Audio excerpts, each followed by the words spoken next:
Bonjour, mon nom est Samuel Fournier, je suis cofondateur et CEO chez Chrysalab. Chez Chrysalab, on développe des solutions optiques pour quantifier la qualité et la santé des sols en temps réel et on supporte les parties prenantes en agriculture à prendre des décisions qui sont plus durables, autant en quantification, à appliquer seulement les bons produits chimiques dans le sol et à séquestrer davantage de carbone. Quel qualificatif donnerais-tu à l'équipe AQC Capital? Je dirais le premier engagé. Les gens de AQC Capital, quand ils sont dans un deal, ils sont à 100% dedans. Je dirais aussi accessible.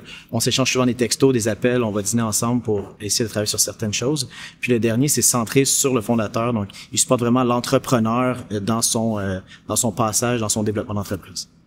C'était quoi tes attentes envers tes investisseurs et finalement, c'était quoi la réalité? Pour nous, je pense qu'une des attentes, c'était que nos investisseurs, on soit obligé de leur rendre des comptes de façon fréquente, qui nous posent toutes sortes de questions. Mais la chose qu'on a remarqué qui était davantage à l'inverse, c'est que ceux qu'on considère étant nos meilleurs investisseurs viennent toujours vers nous pour nous demander qu'est-ce qu'on peut faire pour vous, qu'est-ce qu'on peut faire pour vous aider. C'est comme si le scénario avait été un peu inversé. Ils ont vraiment investi en nous pour qu'on puisse apporter la croissance, puis ils veulent nous soutenir là-dedans. C'est quoi les apprentissages à travers les différentes rondes de financement que tu as fait? Le premier, je dirais, c'est d'être persistant. On va se faire dire non souvent durant le processus. Il faut pas lâcher, il faut rester passionné à propos de ce qu'on fait. Le deuxième, c'est de faire des bonnes recherches. À qui on parle? C'est quoi leur thèse d'investissement? Est-ce qu'ils sont encore en phase de décaissement actuellement? C'est quoi leur grosseur de chèque? Est-ce qu'ils veulent investir en C, dans Serie A? C'est important de le savoir. Le troisième, c'est le data room. Le data room, c'est un peu une vision de l'intérieur. Donc, la qualité du data room, c'est votre première impression, savoir si votre entreprise est structurée ou non. Donc, un bon data room, ça donne confiance aux investisseurs. Comment tu as vécu ta première ronde de financement versus les suivantes?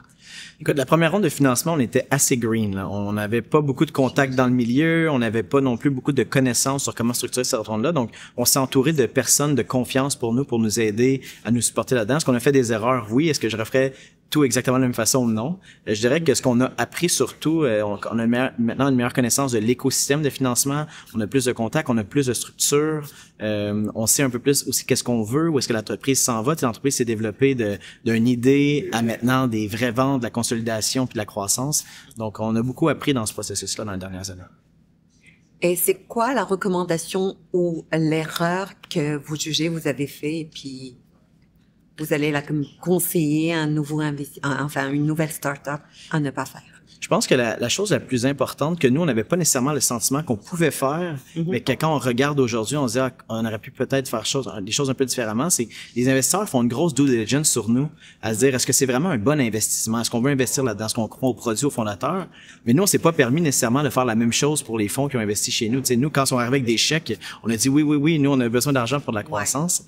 Mais maintenant, en perspective, quand on regarde pour passer notre série B actuellement, pour nous, le fit avec les investisseurs devient extrêmement important pour promouvoir la croissance dans le futur. C'est quoi les jalons que tu avais à comme réaliser pour pouvoir aller chercher ta série pre-seed, seed, série A et maintenant en préparant ta série B?